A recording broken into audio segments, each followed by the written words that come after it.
Good morning बच्चों। चलिए आज हम लोग देखते हैं वीवीटी संयोजकता बंध सिद्धांत। ये उपसय संयोजन यौगिक का इम्पॉर्टेंट टॉपिक है जिसके द्वारा हम लोग संकुल यौगिकों की ज्यामिति, उसके संकरण और उसके चुंबकीय गुणों का अध्ययन करते हैं। हर बार बोर्ड एग्जाम में से आपको 2, 3 या 1 क्वेश्चन मिल जाता है। जैसे इस बार पी बोर्ड में भी एग्जाम में क्वेश्चन आए हुए हैं। तो सबसे पहले हम इस सिद्धांत के कुछ की पॉइंट समझते हैं कि वो क्या हो सकते हैं। देखिए इधर वीवीटी होता है जिसका फुल फॉर्म होता है वैलेंस बॉन्ड थ्योरी, या हम हिंदी में कह सकते हैं संयोजकता बंध सिद्धांत, या इसी को संयोजी बंध सिद्धांत भी कहा जाता है। इसके कुछ हमने 4 की पॉइंट लिखे हैं, बहुत शॉर्टकट में इनको समझा देंगे कैसे क्या इसका फॉलो करना है। इन्हीं से आपका पूरा वीवीटी एडजस्ट हो जाएगा। सबसे पहला पॉइंट देखिए क्या है, कह रहा है केंद्रीय धातु आयन का इलेक्ट्रॉनिक विन्यास, यानी जो कॉम्प्लेक्स या संकुल आपको दिया गया है उसमें आप केंद्रीय धातु आयन को अलग निकाल लीजिए। केंद्रीय धातु निकाल के, और आयन का मतलब होता है उसकी ऑक्सीकरण संख्या ज्ञात करके उसको अलग ले लीजिए। इसके बाद उसका इलेक्ट्रॉनिक विन्यास कर लेंगे, और इलेक्ट्रॉनिक विन्यास में सेकंड की पॉइंट क्या रखना है, एस, पी और डी के रिक्त कक्षक अगर उपस्थित हो तो ठीक है, नहीं अगले रिक्त कक्षक में उठा सकते हैं और उनकी उत्तेजित अवस्था बनाते हैं। अब उत्तेजित अवस्था क्या है और सामान्य अवस्था क्या है, ये एग्जाम्पल में हम आपको ठीक से समझा पाएंगे। वो लिगैंड के अनुसार होता है, ठीक है। अगला पॉइंट देखिए क्या है, लिगैंड द्वारा रिक्त कक्षों में भरकर संकरण ज्ञात कर लिया जाता है। यानी जो लिगैंड की संख्या दी होगी उसके हिसाब से हम संकरण को भरेंगे, और कक्षक को हम भरेंगे जिससे हमें संकरण ज्ञात होगा, और संकरण से ही हमें ज्यामिति पता चलती है।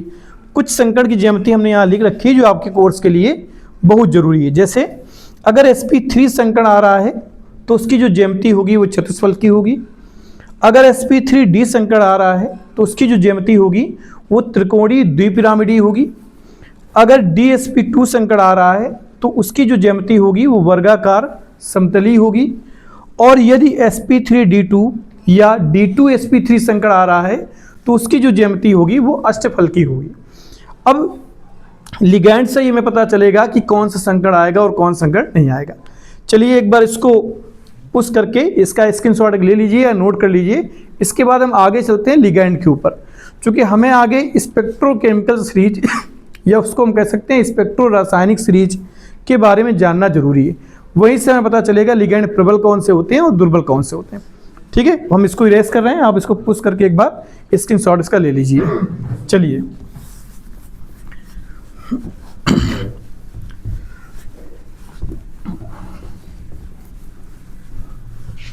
इधर ध्यान दीजिए। अब स्पेक्ट्रो रासायनिक श्रेणी, चलिए हम लोग अब स्पेक्ट्रो रासायनिक श्रेणी या स्पेक्ट्रो केमिकल श्रेणी के बारे में देखते हैं। अब ये देखिए होती क्या है, ये लिगैंड की बनाई हुई एक श्रेणी है जिसमें लिगैंड को दुर्बल से प्रबलता के क्रम में रखा गया है, जिसके अनुसार हम दुर्बल और प्रबल लिगैंड की पहचान करते हैं। इस श्रेणी को याद करना आपको बहुत जरूरी है, और इसका क्रम आपको याद होना चाहिए कि कौन दुर्बल है और कौन प्रबल है। एक बार देख लीजिए जरा, इसको हम लिख रहे हैं आपके सामने।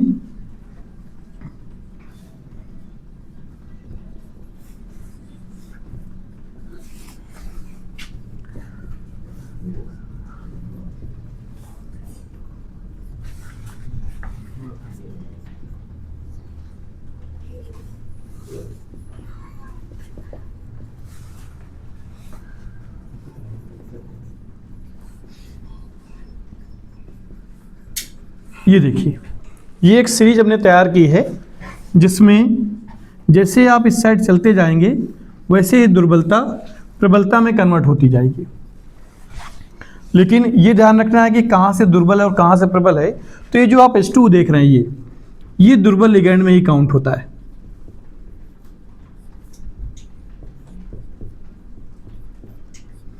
और यहाँ से दुर्बल लिगैंड की शुरुआत होती है, और ये इसके आगे यानी H2O के आगे NCS हो या EDTA हो, ये सारे प्रबल लिगैंड होते हैं।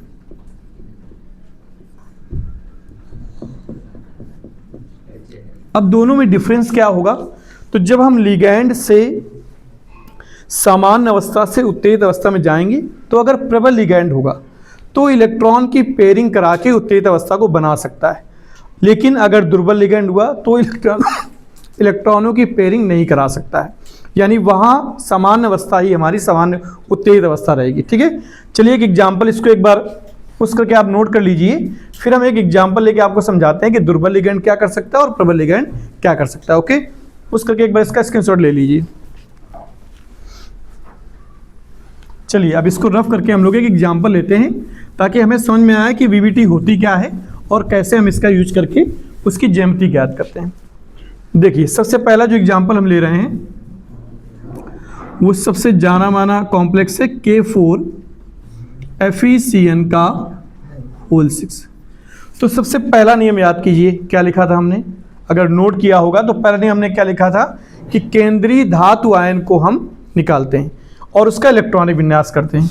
अब यहाँ केंद्रीय धातु कौन सी है, तो शॉर्टकट में याद रखिए ब्रैकेट के तुरंत बाद जो मेटल दिया होता है वही क्या होता है, केंद्रीय धातु, या डी ब्लॉक मेटल जो होता है वही क्या होता है, केंद्रीय धातु। तो यहाँ Fe को हम नोट कर लेंगे। Fe का एटॉमिक नंबर सबको पता होना चाहिए 26, या इसको एक काम करिए आप 30 तक तो कम से कम याद कर लीजिए, बहुत जरूरी है। इसके बाद केंद्रीय धातु आयन की बात की जा रही है, यानी इसके ऊपर आयन होना चाहिए। तो आयन अगर अब यहाँ से ऑक्सीडेशन नंबर, हमारा पिछला वीडियो देखेंगे तो हमने सिखाया है ऑक्सीडेशन नंबर कैसे निकालते हैं। तो यहाँ इसकी +2 आएगी, तो इस पर 2+ चार्ज कर देते हैं। अब इसका हम इलेक्ट्रॉनिक विन्यास करेंगे। तो पहले इसका नॉर्मल इलेक्ट्रॉनिक विन्यास जब आप करेंगे तो आ जाएगा 1s2, 2s2 2p6, 3s2 3p6, 4s2 और 3d6 आ जाएगा। लेकिन यहाँ देखिए 2+ चार्ज लगा हुआ है, तो 2+ चार्ज का मतलब क्या है, हमें 2 इलेक्ट्रॉन बाहरी कक्षा से हटाने। तो बाहरी कक्षा देखिए ये नहीं, इसको तो अंदर, ये तो तीसरी कक्षा है, एनर्जी में बड़ी है बस।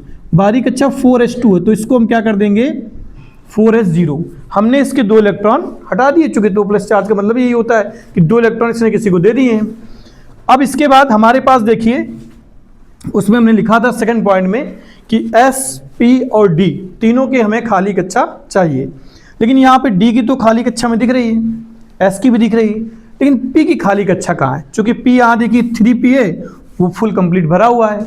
तो हम लोग अपने मन से, चूंकि चौथी कक्षा इंटर वैसे भी कर चुकी है, 4P हम अपने मन से उठा लेंगे, लेकिन इलेक्ट्रॉन नहीं ले सकते, हम 4P0 लिखेंगे, इलेक्ट्रॉन यहाँ फिल नहीं करेंगे। इसके बाद अब बनाते हैं सबसे पहले हम लोग सामान्य अवस्था। सामान्य अवस्था का मतलब क्या होता है कि जो इलेक्ट्रॉन है वो क्लियरली उतने ही बढ़ने हैं जितने होने चाहिए। देखिए D जैसे हो गया, तो D में 5 कक्षक हैं, जानते हैं इलेक्ट्रॉन से आधे कक्षक होते हैं। बना लीजिए S में 1 कक्षक होता है और P में 3 कक्षक होते हैं, इतना तो आपको पता ही होगा। इसके बाद 3d6, 4s0 और 4p0, इसके इलेक्ट्रॉन भर लीजिए। इससे D में 6 इलेक्ट्रॉन, 1 2 3 4 5 और 6। अब देखेंगे कि उत्तेजित अवस्था इसकी बनेगी या फिर यही जो दी हुई समान अवस्था यही उत्तेजित अवस्था कहलाएगी। तो यदि यहाँ पे दुर्बल, यहाँ फिलहाल जो लिगैंड है CN प्रबल लिगैंड होता है और बहुत अच्छा प्रबल लिगैंड होता है, लेकिन अगर यहाँ पे दुर्बल लिगैंड होता तो फिर हमें यहीं रुकना पड़ता, हम ये अवस्था नहीं बनाते, यही उत्तेजित अवस्था कहलाती। लेकिन चूंकि यहाँ प्रबल लिगैंड है तो अब हमारी उत्तेजित अवस्था बनेगी, यानी कि इलेक्ट्रॉन जो हैं वो इसकी प्रबलता की वजह से, इसकी मैग्नेटिक फील्ड की वजह से पेयर हो जाएंगे और अपना स्पेस खाली कर लेंगे। तो यहाँ D में जो 6 इलेक्ट्रॉन है, अब हम लोग हुंड के नियम के खिलाफ इसमें भरेंगे। अब इसमें हम डबल इलेक्ट्रॉन कर देंगे, जबकि हुंड का रूल क्या कहता है कि सबसे पहले एक इलेक्ट्रॉन भरा जाता है। लेकिन चूंकि लिगैंड प्रेजेंट कर रहा है, लिगैंड इसके अंदर आ रहा है, वो अपने इलेक्ट्रॉन डोनेट कर रहा है, इस वजह से स्पेस हो जाता है प्रबलता की वजह से। तो यहाँ इसको ऐसे बना लेंगे, ये 3d6 की क्लास हो गई, S0 और P0। अब हम क्या करेंगे, जो एक कक्षक खाली इनमें इलेक्ट्रॉन भरना स्टार्ट करेंगे। किससे, लिगैंड की। एक लिगैंड 2 इलेक्ट्रॉन डोनेट करता है, लिगैंड कितने हैं 6। हम देखेंगे क्लास हमारी कितनी खाली, कक्षा कितनी खाली है, 1 2 3 4 5 6 खाली। अगर खाली नहीं होती तो हम आगे कक्षा और उठा लेते। तो यहाँ देखिए CN को नीचे लिखते जाएंगे और डोनेट का मार्क, चूंकि लिगैंड है ना, इलेक्ट्रॉन डोनेट करता है, और क्रॉस से वो इलेक्ट्रॉन भरेंगे ताकि वो इलेक्ट्रॉन हमें अलग दिखाई दें। ऐसे क्रॉस से भरते जाएंगे डोनेट करके,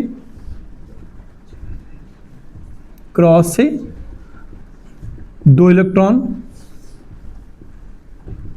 क्रॉस से 2 इलेक्ट्रॉन और क्रॉस से 2 इलेक्ट्रॉन। अब जहां लिगैंड से इलेक्ट्रॉन भरे जाते हैं वहीं से हमें संकर्ण ज्ञात होता है। कैसे ज्ञात होगा?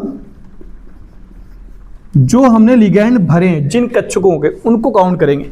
जैसे देखिए 2 CN भरे गए किसमें? डी में। डी की 2 कक्षक हमने इस्तेमाल किए लिगैंड के लिए तो D2 हो जाएगा। S की 1 कक्षक इस्तेमाल की तो S हो जाएगा। P की 3 कक्षक इस्तेमाल किए तो P3 हो जाएगा। यानी संकर्ण हमारा क्या आ गया? D2sp3। अब इसके अकॉर्डिंग जो ज्यामिति होती है वो कैसी होती है?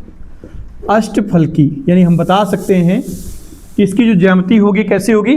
अष्टफलकी होगी। और चुंबकीय गुण की अगर बात करें तो वो भी हम इसका बता सकते हैं। उत्तेजित अवस्था को हम चेक करेंगे। अगर कहीं भी अनपेयर्ड इलेक्ट्रॉन यानी सिंगल इलेक्ट्रॉन प्रेजेंट है, जैसे यहाँ प्रेजेंट है, ऐसे अगर उत्तेजित अवस्था में प्रेजेंट है तभी हम उसको अनुचुंबकीय कहेंगे, अन्यथा वो प्रतिचुंबकीय रहेगा।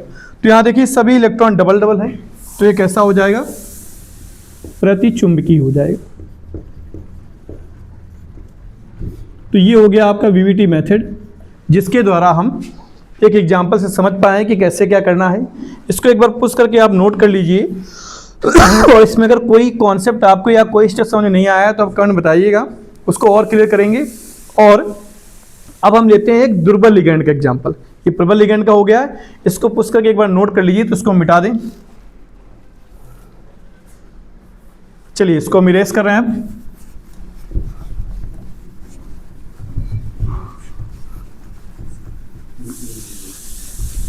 चलिए अब एक एग्जाम्पल लेते हैं ऐसा इसमें दुर्बल लिगैंड इंटर कर रहा हो, ताकि कंसेप्ट क्लियर हो सके कि क्या होता है दुर्बल लिगैंड में। जैसे NiCl4 के ऊपर 2-। यहाँ देखिए दुर्बल लिगैंड है। अब यहाँ सबसे पहले हम क्या करेंगे? केंद्रीय धातु निकालेंगे। केंद्रीय धातु क्या? Ni। एटॉमिक नंबर क्या होता है? 28। केंद्रीय धातु आयन की अगर बात करें तो इस पर 2+ चार्ज आएगा ऑक्सीडेशन नंबर जब निकालोगे। चलिए अब इसमें हमने लिख दिया केंद्रीय धातु आयन हमें ज्ञात हो गया। अब इसको हम क्या करेंगे? इलेक्ट्रॉनिक विन्यास करेंगे। कर लो इलेक्ट्रॉनिक विन्यास। 1s2 2s2 2p6 3s2 3p6 4s2 और 3d8। वही कॉन्सेप्ट फिर आ गया। 2+ चार्ज है, 2 इलेक्ट्रॉन हटाने हैं। बाहर की कक्षा कौन सी है? ये अंदर के, इसको अंदर लिख लो। 4s से 2 इलेक्ट्रॉन, 4p हम अपने मन से उठाएंगे। कॉन्सेप्ट क्लियर है? चूंकि s p d तीनों खाली कक्षाएं चाहिए इसलिए 4p अपने मन से उठाएंगे। अब यहाँ पे सबसे पहले हम क्या बनाएंगे? सामान्य अवस्था। तो D में हमारे पास कितने कक्षक होते हैं? 5 कक्षक। यहाँ पे हम 5 कक्षक बना लेंगे। S में 1 कक्षक होता है और P में 3 कक्षक होते हैं। तो D हमारे पास 8 इलेक्ट्रॉन है, S में 0 और P में 0 है। इलेक्ट्रॉन D के भर लें 1 2 3 4 5 6 7 और 8। अब यहाँ देखो जरा, इसकी उत्तेजित अवस्था बनेगी कि नहीं बनेगी वो लिगैंड डिपेंड करेगी। लिगैंड कैसा है? Cl। और आपने देखा होगा Cl स्टार्टिंग में लिखा हुआ है, आगे के बाद Cl दुर्बल लिगैंड होता है। तो ये इस D के इलेक्ट्रॉन पर कोई इफेक्ट नहीं डाल पाएगा, यानी इसकी पेयरिंग नहीं करा सकता है।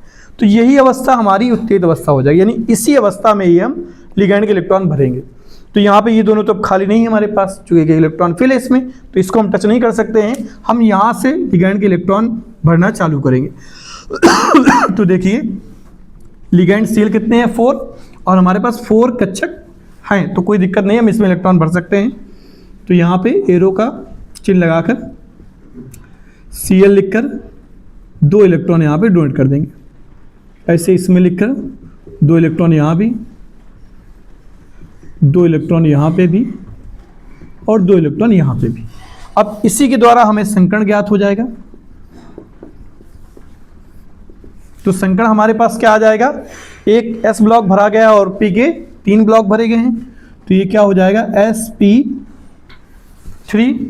और sp3 संकर्ण के हिसाब से जो ज्यामिति होती है वो क्या आ जाएगी? चतुष्फलकी। और अगर चुंबकीय गुण की बात करें